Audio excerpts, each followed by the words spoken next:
practicing, I could run. It's just not important to me, apparently. My mouth says it, but my body doesn't follow up. Okay. So Dweck says one of the first things we have to do is we have to teach kids about the brain and how it makes the connections and how much potential you really have. Any of you in this room can be anything you want to be. You can. It's just, are you willing to put the effort into it and make those goals along the way to reach that? Remember to praise people for their strategies and their effort, not for their innate intelligence or their ability. And then we also have to make sure we provide people with stories that show, look what Einstein did, look what Michael Jordan did, look at what all these people did who were told, you cannot do this. They chose not to believe that person. They chose to have faith and confidence in themselves. And then writing about your own growth mindset experiences in order to convince others will enrich your growth process. So here's an example of that. So growing up, I never understood how to do fractions. I just couldn't comprehend fractions. I came to Southern, I got my degree to be a teacher. I still did not understand fractions. My first teaching job, guess what I'm teaching? Junior high math, fractions. So I had to get a grasp on fractions pretty quickly, right? So the more I started teaching about fractions, the more I understood fractions, because my brain was making all those neurological connections. And so if you really want to learn a subject really well, get a study partner and talk and teach them everything you know about the subject, and it will make your own processes grow.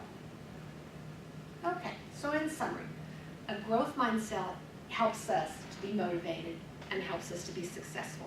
I think I can.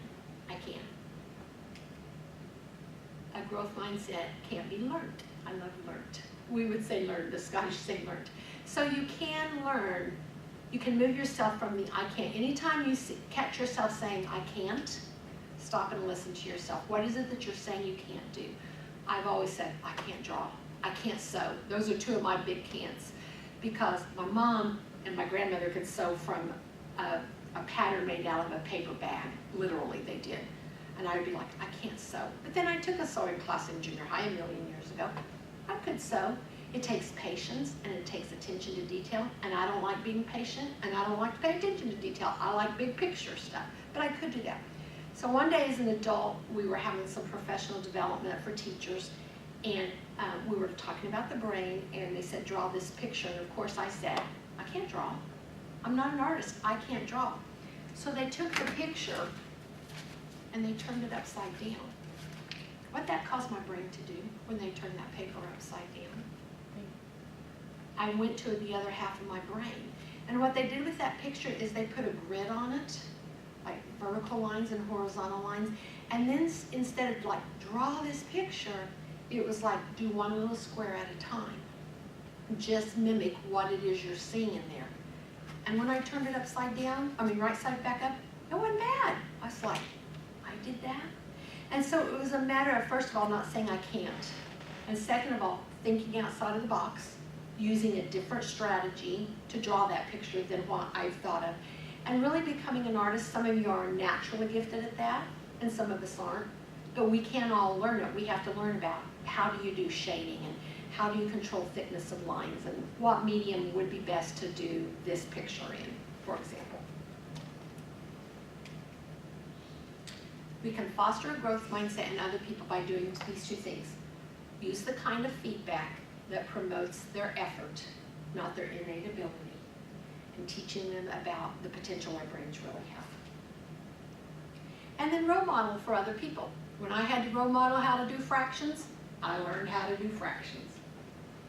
Okay, I want to thank the Scottish government for putting this together, and then I got this from the Center for Confidence and Wellbeing, and I appreciate them, and I appreciate you guys coming. You guys have any questions, comments? Yes.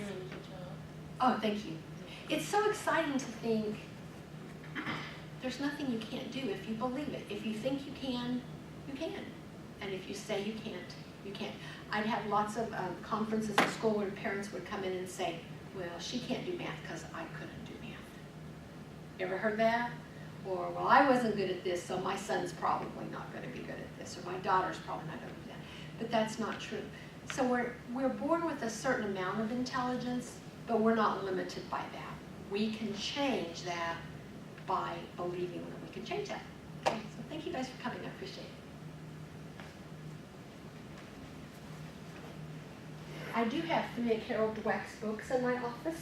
If you ever want to borrow them, please feel free to come in and do that.